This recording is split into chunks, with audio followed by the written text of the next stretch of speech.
thank you so much for sitting down with me today. It's a pleasure to meet you. Yeah, likewise. I think it's a really cool, unique way for you to meet a lot of people in the industry and pick a lot of people's brains. And I was listening and watching some of your bits and pieces of some of your other ones, and I was taking notes and learning a lot from the guests you had on too. So even kind of experienced professionals and have a lot to learn from this type of thing. So really, really cool idea, and glad to be on. Yeah, no, I appreciate it. And yeah, appreciate the nice words. This started out pretty much. So I graduated in May of 25, which has already been a year, which feels like yesterday. But um, but during that time frame, I was working in our development side of things at KU Athletics. So went to the University of Kansas. My intern ended when I graduated, so at that time, I didn't really have anything lined up. So I knew I wanted to stay in college sports, but I just didn't. Kind of talking to some mentors of mine and people that I trusted, and they said, "Hey, if you're interested in continuing to do this, just connect with others." And I didn't really feel the need to just send out like a LinkedIn and hey, let's connect, and then nothing comes about Yeah, that. I actually wanted to personally kind of have a conversation and pick people's brains, like you mentioned earlier, and kind of go from there and see how they got to where they are and how they were successful. So, ultimately started these series of conversations of just 30, 45 minutes of just kind of picking people's brains and seeing how they did it and what their day-to-day life looks like and kind of how they've evolved and how their position has evolved and pretty much athletic program as a whole and evolved in this new era of college sports and everything like that. And I'm sure you're busy, so I'll try not to take up too much of your time today. But yeah, this is kind of how it started. As you said, I got about 20 or 25 of these going, so it's good to see all backgrounds, all different backgrounds in college sports specifically. So it's a pleasure to have you on and definitely interested in diving into your position and how you got to where you are. Yeah, yeah, for for sure. sure. And actually, well, I mean, we'll talk about this, but I got this job at Loyola, kind of doing what you're doing now. I didn't have the foresight to record it and turn it into a podcast, but um, when I was job searching right out of grad school, I started doing the same thing, reaching out to folks in my network, and connected with someone uh, who happened to work at Loyola a few years prior, and he put me in touch with somebody here who was hiring for a job, and I got to talk to them before the job was even posted. So I am a big fan of doing these types of conversations. You never know where they might lead, and if nothing else, you get to expand your network and learn a bit more. I'm happy to be Exactly. on. Yeah, no, the first couple ones before I ultimately wound up back at KU here, but in the ticket and sales and service side. So I'm sure you're very familiar as I was looking at your background. But but the first couple ones I was still looking around and searching. So I was like, you guys hiring or anything? But I ultimately wound back up here at KU and it's been awesome. But to dive more into you, Brian, I kind of wanted to first ask you just what your role is now at Loyola and how you got there. I know it could be a long-winded answer, but would love to kind of go into the nitty-gritty of how you got there. And I guess first, just your role in general right now as senior associate AD for external engagement. Yeah, I'll try to keep it, give you the shortened version, and keep it quick here. But yeah, senior associate AD here at Loyola. I oversee our marketing, our communications, our creative teams, our facilities, game ops area, as well as serving as sport administrator for our men's soccer and softball programs. So we talk about our areas, our three main goals or focus are storytelling, telling the stories of our teams, our coaches, our student athletes, our programs. Number one, number two, getting as many people to come to our games as possible, and number three, making sure they're having a good time while they're there, and hopefully they want to come back for more. So those are the three areas that I'm working on every day with our teams. Um, I like to say my college athletics career started when I was an undergrad. I played a little baseball at Otterbein College, which is a D3 school outside of Columbus, Ohio, and spent quite a bit of time on the bench there and in the dugout during the games. My mind would just start wandering, and like I would start thinking about things like, what if we put a little concession stand over here? Like, how much money could we raise for our program? Or what if we hosted a tailgate for the frat guys before the game in the outfield? Like, so my mind started thinking about things like that, and um, I got really energized by that. And I wasn't sure exactly what I wanted to do after school, but I knew my playing days were ending there. So I ended up putting together like a little marketing plan for our athletic department while I was there at Otterbein. And at D3 school, we don't have anybody working on marketing, so that's not really top priority for them. But I asked our athletic director if I could meet and go over it with him and just see what he thought about it. And he agreed to meet with me, and I sat down in his office and went through this little marketing plan for Otterbein Athletics. And I'm sure as soon as I left his office, that plan ended up in his trash can. But it was still a good exercise, and like that kind of led me on the path of like this is what excites me, and this is what I want to do. And I started working in our athletic department at Otterbein, just um, odd jobs, working, keeping the clock at basketball games, the chain gang at football games, the concession stands at basketball games. And again, I started again. I just reaffirmed my desire to be in this area.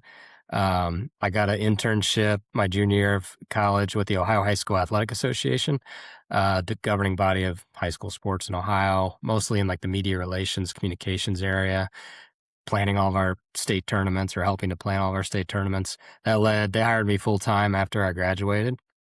So I did that for 3 years. Loved my experience there, but I was feeling the itch to get back on a college campus, work a little more closely with athletes and coaches and teams again. So I started searching for jobs in college athletics and was swinging and missing a lot. And decided to start looking at the grad school route, and was lucky enough to get into the program at the University of North Carolina in Chapel Hill, where I got my master's in sport administration, in addition to serving as a GA and um, event operations. I worked in the Rams Club fundraising department there at UNC, and also a little bit in the ticket office as well. So absolutely loved every second of my time at Chapel Hill, an amazing place in college town, and just learned from so many great people in that athletic department. And was just such a great experience to both get a lot of hands-on at experience in the athletic department, also get the degree. Uh, and then, like I said, I was once I was getting close to graduating, I started doing conversations like you're doing now, and was willing to kind of go anywhere and everywhere. And happened to get connected with somebody who used to work at Loyola. I never even heard of Loyola. Um, I wasn't sure where I was going to lead, but he put me in touch, like I said, with the person who ended up hiring me here, and we talked before the job was even posted. And I started out here in 2013 as kind of low man on the totem pole as assistant director of advancement and ticket operations. Um, and I thought this would be a 1 to 2 year stop before I moved on. And here I am almost 13 years later. But my role has just kind of evolved over the years a little bit. About a year into me being here are the people that I reported to, the director of advancement, the director of ticket operations, moved on. Hopefully it didn't have anything to do with me being here, but they, I kind of was doing both and trying to keep both areas afloat in the time being. Um, and then we went through a lot of transition and leadership changes in my first or second year here. And again, I was like, maybe this is time to look elsewhere. And we ended up hiring an athletic director named Steve Watson, who's still our athletic director today. And he really righted the ship and pointed us in such a great direction. Um, and I just right away I loved his vision and his leadership. And he asked me to be the director of ticket operations, So I did that for a number of years before adding marketing to my title a few years after that, and then eventually communications and our creative team. Um, so yeah, just kind of kept growing, and I fell in love with Loyola and how we do things here, and I fell in love with the mid major level. I know it's not for everybody, but I loved kind of that underdog mentality, like trying to do more with less, um, getting your hands in a lot of different areas that you might not be able to do at a bigger department. Um, and we've just changed and grown as an athletic department, and I felt like I've grown personally and professionally here as well. So yeah, that's kind of hopefully I wasn't too long winded, but that's my career story No, in not a at all. nutshell. Yeah, not at all. It's really cool to see, like you mentioned, like you're just getting building blocks each step of the way, and you're adding on marketing, you're adding on kind of the creative side. What was that like? I guess quote unquote promotion, but you're kind of getting more on your plate, and then you're also dipping into I guess newer territory of like you were just focusing on ticketing. Now it's like marketing and doing the extra stuff. What was that like? Yeah, I think especially at a school at our level in mid, I mean, we're all in the same building. We're all kind of down the same hallway. So I'm working. Even when I first started out, I'm working with a lot of those different areas every day, and getting to know how those areas operate. So like when I was able to add communications or the creative area, I'm not a creative expert. I don't know how to operate a video camera, but at least I'd gotten to know their world a little bit and worked really closely and tried to, I was my role is to kind of all those different areas that I'm overseeing is trying to make sure that we're really cohesive and coordinated. So I try to get, I don't get into the weeds and that my group, they're the expert in each of their areas. But it's good to at least have a understanding of their world a little bit. So I feel like that was really helpful. And it's just, I've just been lucky to be able to grow here in different areas. Yeah, and it helped staying at a place for 12, 13 years so far, and Yeah, knowing pretty much everyone, I bet.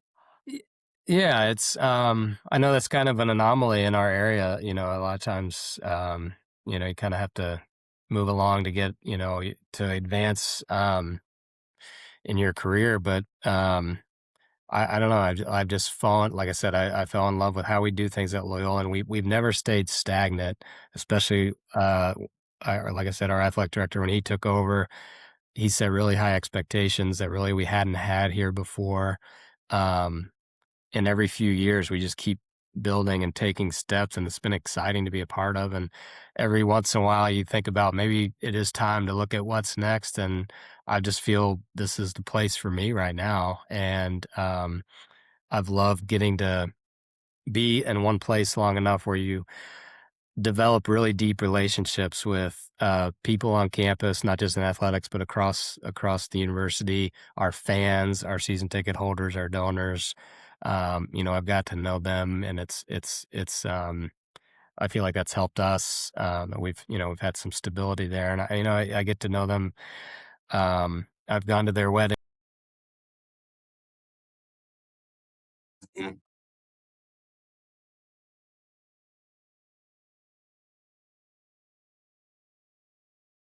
No, for sure. I'm feeling that too, and having been an intern here and then now back in the same building, it's fun to create those relationships and kind of have that relationship even outside of work, like you said, and being able to go Yeah, to weddings and baptisms and all that, and it's super cool to even just go get a drink or something after work and create that bonding because I mean you're seeing them for most of your week anyway, so you might as well be friends with them outside, but yeah.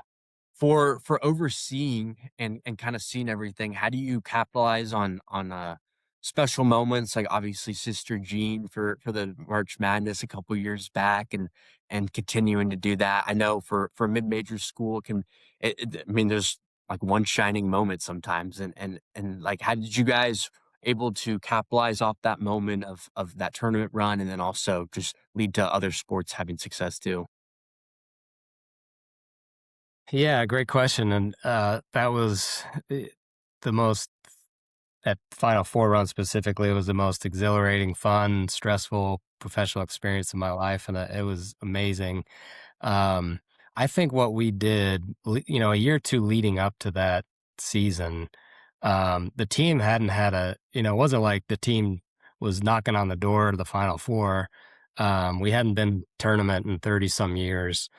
You could see the talent rising. You could see that things were starting to come together, but, um, we were kind of 15, 18, 20 wins leading up to that year. But like I said, you could kind of see it building. I think what we did was, at that time, pre Final Four in in Chicago, Loyola really wasn't on people's radar as an option for to go to a game or to get involved with. Chicago's a crowded sports marketplace. It's a pro sports town. There's 5 Division I colleges in Chicago. It's a ton of Big Ten alumni live in Chicago. So even if, there's a ton of Michigan, Ohio State, and Iowa up fans here in Chicago that might not, Loyola is just not going to be on their radar, especially when we haven't had a lot of success. So what we really did, and not we didn't have like we're going to make the Final Four this year. Let's put together a plan, but we were trying to um, kind of get things ready for if we did have a run or if we did have some years of success that we're ready to capitalize on it. Um, so, we had, tickets, attendance was okay. We weren't really growing. But what we decided to do is let's get to know the people that are coming, these diehards. Let's get to know them all by name. Let's get to know their backgrounds, their stories, and the people that are coming. Let's make sure they're having a really good time while they're here. Um, as opposed to spending all of our time just trying to increase, get new people in there that just they weren't interested uh, without that level of success. So, but we really put a focus on getting to know the season ticket holders at the time really well, really personal level, showing them great service and hospitality when they came to games. We focused a lot on our in-game experience. We made the decision to gear everything towards our students. We moved our student section the year before the Final Four. We moved our student section from out behind the basket um, to along the sidelines, and they instantly became like part of they're right on top of the court, part of the action. We decided all of our game day script was all going to be geared towards students. So the music that we played, the promotions that we did, any giveaway we did was student only. Um, and we leaned into that. We stuck to it. And every once in a while we talk to an older season ticket holder, like, I don't know any of this music that you're playing. And I'm like, well, Yeah. I don't either. But when we play it, the kids start jumping up and down and doing some weird dance, and Yeah. it's fun to watch. Yeah. Uh, and we stick to that. And I think once we hit that Final Four run, we had all the kind of the pieces in place to really capitalize on it. And again, we didn't have a plan that year of here's what we're going to do when we win 3 games at the buzzer, and then go to the Final Four, and then people fall in love with Sister Jean. But we were kind of ready to capitalize if something like that would happen. Mhm. Nobody expected that on that scale, but yeah. And then I think you just have to be flexible um, when things start happening. When at that March 2018, we didn't put Sister Jean out there thinking that the media and people were going to fall in love with her. I mean, she was a campus celebrity before then, and everybody loved her here. And she just kept doing what she always did. And then, the cameras found her, and she became a bit of a sensation. And we just kind of rode that wave and worked with her to make sure, it was respectful, and everything that we did was with her and her wishes. Uh, but again, we were just a little bit rolling with the punches, and um, kind of saying yes to things that came along. And It worked out really well for us, and luckily we've continued to build from there. Yeah, I feel like that's super cool to just, like you said, just roll with the punches. And then, especially for a mid major too, you're just kind of like, all right, we got the limelight now and let's capitalize. And it's Yeah. super cool that you leaned into the students too, because, oftentimes they can get overlooked. And um, I did see, I think Northwestern for their new football stadium, they're doing like a whole student section thing where there's no seats or anything. But I thought it's super cool nowadays to see people. Obviously, it's college sports still, but it can definitely get, I guess, corporized or whatever. But to see people give back to the students and care for them and kind of give them that voice as well, especially after something where you could easily just be like, hey, we this earned a ton of revenue for us. Let's go capitalize it elsewhere. But to invest back in the students is really cool to hear. Yeah, and I mean, it's probably not the smartest decision revenue-wise because they do have the best seats in the house, and we could I mean, we don't charge our students for admission Yeah. for tickets, so we're not getting any revenue out of those seats.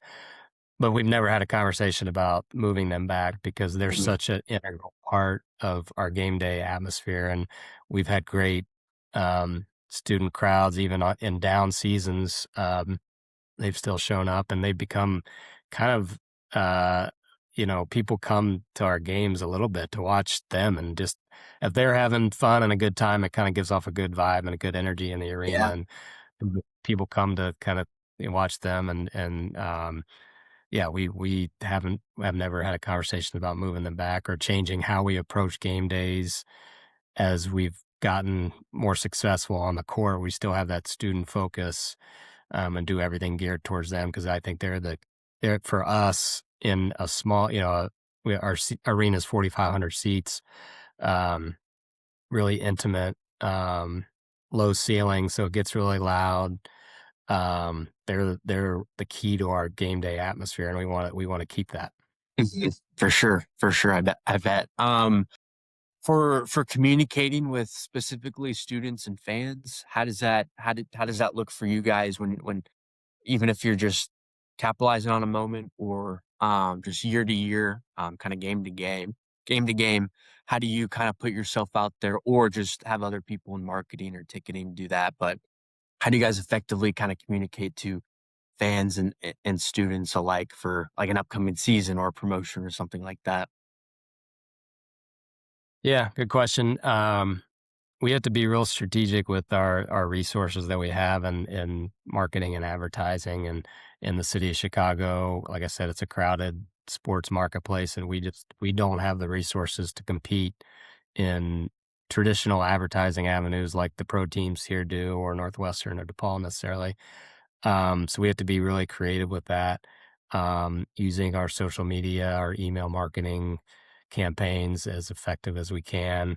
I think for us, what we've tried to do, and I think we've had some success, is I talk about our focus on that game day atmosphere. Our best marketers, our best advertisers are our season ticket holders, our students who are coming to games and having a great experience and having something unique happen. And like I said, it's a real intimate environment. Our players have to walk through the concourse to get to the court, so we've set up moments where kids can kind of interact and meet and greet with our athletes as they're coming on off the court. And like those kids going to school the next day and saying, I got to meet so and so, and they took me back to the locker room, and that's our best marketing tool. Um, those kids talking about that with their classmates, and hopefully they're talking to their parents about, we need to go to a Loyola game. Um, that's what we try to focus on and try to create those type of moments so that word of mouth is kind of our best advertiser. In terms of students, we've had a lot of success. A few years ago, we created a kind of a street team, a student marketing street team. So we have about 10 students every year who are super engaged in athletics and kind of super fan types, that volunteer their time. They do some office hours, but their main role is to kind of be our eyes and ears of the student body. So we're constantly picking their brains about what are the students talking about, what worked, what do they like about certain aspects of game days, what giveaways were got people really excited. Um, and we rely on them a ton, um, to kind of as a sounding board and as a kind of somebody to keep getting feedback from. And then they do, like I said, kind of street team stuff. They're going Yeah. around campus during the week and advertising for us and tabling in different spots. And we use our athletes to do that as well. Um, 'Cause we have a small campus, a beautiful campus on right on the lake in Chicago, and getting them out and about campus is pretty easy for us, and a great um, way for, again, if I think if students kind of get have a personal connection with our teams, they're more likely and more apt to come out to games. So Yeah.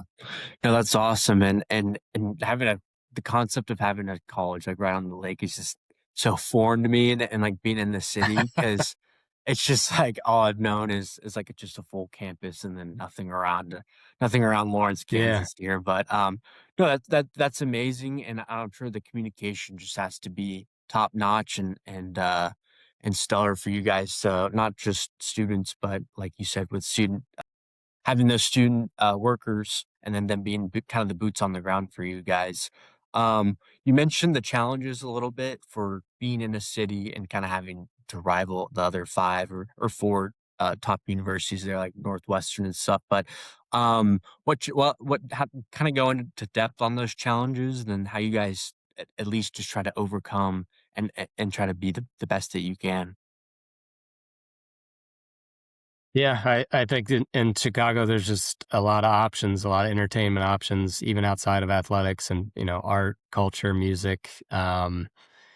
So it's a lot of competition. But I think what we've tried to how we've tried to combat that or get on top of that is figure out how we're different. What do we do that's different than the Bulls, the Cubs, Northwestern, DePaul? We're never going to have the amenities that the United Center does, or the level of talent that the NBA does, or that they're seeing with the Bulls. But what could we do that provides a little different, unique experience that maybe some of these other places can? I mentioned that a little bit before with like our intimate arena, being real strategic about taking advantage of that. Like I said, 4,500 seats. All the seats are right on top of the court. There's not a bad seat in the house. It's definitely not we don't have, fancy suites or concession options, but we do have the opportunity for people to get to know the team and feel like they're part of it because they're so close to the action. They're walking by the players on the concourse.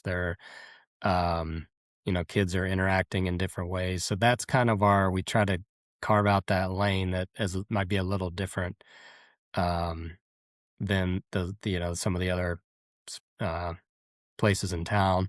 Over the last year or so, we've also really tried to focus on uh, being Chicago's neighborhood team, like the neighborhood that we're in Chicago, partnering with local businesses, like cool spots in the neighborhood that Yeah. maybe aren't showing up in a tourist magazine about Chicago, but if you live in this area, that spot's really cool. That Yeah. antique store, that bar, or that ice cream shop. And we try to do some unique partnerships with them so that we're kind of tapping into their audience as well and like putting our brand alongside them. And people are like, well, that's cool that Loyola's, utilizing these spots in the neighborhood. So really trying to drill down, and not the whole city of Chicago. That's impossible, but just like our surrounding neighborhoods that we're in, um, is how we've really tried to make that a renewed focus over the last year or two, and had some success there. Yeah, no, that's awesome. I was gonna ask, how do you evaluate new opportunities for Loyola? But yeah, it's just finding those partnerships with the smaller or more unique and kind of localized, like you said, coffee shops and ice cream shops, and that's Yeah, truly cool because that's what makes you stand out, what makes you different. yeah. Yeah, no, that's awesome. But throughout your journey in college athletics, switching to where you were and how you got here. Yeah, I think, one thing that I think about when I get asked a question like that is, I was lucky at North Carolina. Our class, Roger Goodell, the commissioner of the NFL, visited North Carolina while I was there. North Carolina had this concussion research lab that he came to visit, and he spent some time with the sport administration students. Um, and he made a comment that has stuck with me that because he started as an NFL office intern, rose the ranks to commissioner. And he said and throughout his course of his career, he never once asked for a raise. He never once asked for a promotion. And maybe, I don't know if that's always what you should do. But there's times where you probably should advocate for yourself and ask for that Yeah. raise or promotion. But it stuck with me that a lot of times we get in roles, especially with just really doing an amazing job at it. They don't have to hound you to get it done. Um, and certainly there's going to be times where you're going to be looking for that next opportunity, but just doing it or have trust in you, you're going to be asked to do more. They're going to be willing to pick up the phone call and call. I've tried to take that approach throughout my career. Yeah. Um, another thing that I'll mention too is, we're in an industry that I think sometimes takes ourselves a little too serious. There's a lot of big, hairy issues right now in college athletics, a lot of money in college athletics right now, and a lot of things that need to be figured out that are there's huge changes in our world. But at the end of the day, you know, this is a fun job. We're working in sports. We are creating experiences for student athletes and memories for our fans. And you certainly want to take pride and take your job seriously, but not take yourself too seriously. And Yeah. uh, have fun with it. And some of the moments that I love about this job is like, the after game day debrief where we come upstairs after a game and we're all exhausted and we start sharing stories about what happened and like some of the silly moments and just like those moments. Like, I don't know, maybe I don't know that you get that in other places outside of sports. And I always try to cherish that as, you know, the changes are happening fast in this industry, and those are the types of things that keep me coming back to it and keep me excited and energized about it. So hopefully that answered your Yeah. question. I might have went No, sideways no, on you there, but no, that's perfect because I do that too in my short career now is just remember the great moments that you have, and it's the most unique position or job you can ever be in. And because 1 second, like you said, you're doing something you don't want to do or make a call you don't want to have to do, and then the next day you're sitting courtside watching a Final Four game like yourself, yeah, or in my case, I'm in Allen Fieldhouse getting an all access. Like it just reminds you that you're in the one of the coolest situations and that it's not to be taken for granted, but it's just fun and to not be taken so serious too. I love that part too because some days you're like, "Wow, that was a lot," and like, "Well, I should be doing this, and this." I'm like, "I'm having fun just selling what I yeah, love," and that's just the college sport, the yeah, college experience, and I'm sure you've had multiple instances like that too throughout your career. yeah, for sure. And like I try to remind myself for the most part we're not in life or death situations unless you're Yeah. maybe if you're working as an athletic trainer or something like that. But Yeah. um, we're it's just a fun business to be in. And Mhm. I'd be curious for you.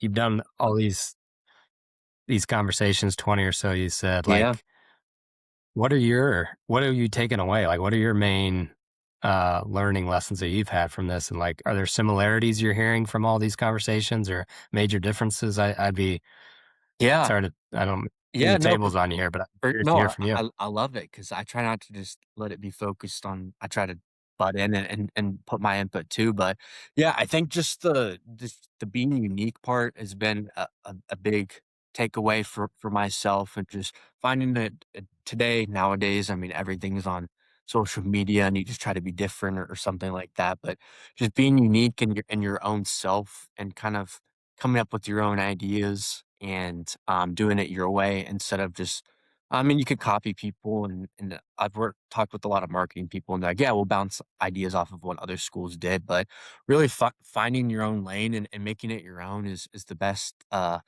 like, advice I've gotten to hear and from all different sides, whether that's just someone working in NIL or someone working in like marketing and stuff like that, or even a guy I talked with, and he was on the event team for University of Massachusetts, and he's like, "We just make it our own. Like it's our campus, it's our way of doing it. Like this we have a unique stadium, so we're just going to capitalize on that." And so it's really cool to see what people do at their own universities or jobs or whatever. But honestly, just soaking it all in has just been the best, and then applying it to my day to day life. And like you said, just to having fun each day is something I have a sticky note on my desk that just says, "Make sure you're having fun," or just something along those Cool. I lines love that. where you're just. I mean, I'm on the sales and service side, so I'm talking to a lot of people day to day, and not all conversations are bright and dandy, but, I look down at that note, I'm like, "Hey, you're selling what you love," and that's I grew up as a Jayhawk, so I've been here, just in Kansas City for my entire life, and grew up here, and just enjoy being in the position that I get to be in. And what's unique right now is we're actually hosting our first regional for baseball ever right Oh, now. nice. So, um we were kind of all scrambling this week, and but it's just I've been telling people it's a fun way to to work and to work hard, and to scramble yourself. And it was busy for sure. I mean, at one point we had 65 people on hold just wanting to get a ticket to one game this weekend. But you're answering those, and you can easily be like, "Oh my gosh, it's 65 people that I have to deal with," or it's 65 people that wanna come to an event at your school that you're representing it, and that's the positive side of thinking, and that's what I try to do. Yeah, I love that. Yeah, there's times where you're begging for the phone to ring at all. Yeah. Um, so yeah, that's a good thing to have 65 people on hold, Yeah, I know, though one to come. it was first time ever we're ever hosting a baseball regional, and we've traditionally or historically haven't been the best program at all in baseball. So, it's cool to see the upswing in that sport, and it's just cool to capitalize on that too. And yeah, yeah, first pitch was at noon, so I'll be sure to check it out after and Okay. walk over there. But yeah, but no, this has just been awesome. And I think one last thing, I know you kind of went around it, but this is pretty much meant for folks either in college or kind of out of college, like I was when I started this, and just looking for aspiration and connections and stuff, and to get that real advice. But if you were in college right now or kind of in that position, what advice would you have for yourself or someone in those shoes, and what would you do? If you're wanting to be in college sports, obviously, like, if you're looking to get Yeah, into yeah, a similar role. yeah. I think I I probably touched on it a little bit in some of my previous answers about, Yeah. uh, doing the best job you can at whatever's in front of you. Um, the other thing I would say is, especially when you're a student or you're just starting out, like you said, use the phrase earlier, soak in as much as possible. You're in development or the ticket office, but maybe you start having conversations with the compliance office or the facility crew or the marketing, and just find out what their day to day is like. There's when I became um, took over sport administration for two of our programs. Our compliance officers are we have a two person compliance team. They're right down the hall. Overhear them talking about their work all the time. I know them well, but I don't know. I didn't know what they're really doing. I didn't know how coaches manage scholarships, for example, Yeah. or uh, housing, or some of that stuff that I had to get. I'm still learning. And there's situations that pop up all the time that I don't know how to handle this or how they usually do this. And so the more you can kind of learn about the industry as a whole and different areas, you may not be able to work full time in each area, but the more you can at least be familiar with those different areas, I think is going to help you long term. And the last thing I'll say too, and it goes along with kind of what we're talking about. You mentioned your post-it note about making sure you're having fun and enjoying our unique industry. And somebody, there's a cliche um, that's out there. Like if you want to work in sports, you can't be a fan. You got to put your fan hat aside and you got to be a professional. And I remember hearing that quite a bit when I was in Yeah, in your shoes. And for sure. that's probably there's probably some truth to that, but also I've never been able to really abide by that. Like I'm a diehard Loyola fan. Like all of our teams, living and dying with every game and the ups and downs. The losses suck and the wins are so fun. Um, and during games, like yeah, you have a job to do. You got to do your job. You can't just sit there and watch the game the whole Yeah. time. But like, I'm into the games, and I'm like, I think, when I talk to fans, I hope they feel that too. That like, I'm loving and living and dying with this just like you are. And I think that's helped me build relationships with our fans. But I guess the takeaway maybe is it's okay to like wear your heart on your sleeve a little bit sometimes and really root for your teams and want your athletes to be successful. And you don't always have to put the fan hat to the Mhm. side. Cause again, it's a fun industry and that's the fun part of this job. So Yeah, no, I love that, okay, and hopefully, it's it yeah. yeah, it's so easy to just go to a basketball game or a baseball game and just you're invested in it yourself, and you're just soaked in the moment yourself, and you can't help but cheer and boo if people are booing and stuff like that. It gets you in, and it's a very unique career and place to be at for where you can it's not all professional and just to button up your collar and just be as stagnant as possible. You're embracing, you're enjoying, and a quick story like our first baseball game of the year. I was just going out to see some of my people that are season ticket holders, and just I ended up watching 5 innings with this one guy, and we just sat there for just talking about life and baseball. And I'd never met him before then, besides kind of text and over call, but I just sat there with him for 5 innings, and we watched, and it was just 2 fans watching the game, and that's the best part about this job, and that's what I hope to continue to do. Yeah, that's a great story, and that those types of conversations and those moments are gonna keep that guy coming back year after year, whether the team is good or bad. There's good years. If people feel that personal connection with the department, with the team, they're gonna wanna continue to be a part of it. So, we try to do that type of stuff as much as we can, and it sounds like that's your approach too, which I think is great. Yeah. Yeah, no, it is. Brian, I appreciate you so much. I got nothing else, and if you don't either, I appreciate the time today, and thank you so much for giving me the time and to sit down with me and share the wisdom you gave. No, I loved chatting. Thanks for reaching out, and good luck with the regionals this weekend. And Yeah, thank you. look forward to hearing who else and seeing who else you have on these. Yeah, no, for sure, and I'll be sure to keep in touch and yeah, I appreciate it so much, and if our paths ever cross actually, my girlfriend's from Chicago, so I'm always up there too, Oh, so okay. if, or she's, like, southwest Chicago, but, yeah, if I'm ever in town, I'll hit you up and try to catch a Loyola basketball game or something. Yeah, yeah. Let me know when you're here, and I can show you around campus, introduce you to some people here in our department, and would Sure. love to meet face to face. Yeah, for sure. Thank you so much, Brian, and you have a good rest of your day. I appreciate the time here. All right, thanks, Ryan. Take Yeah, have care. a good one.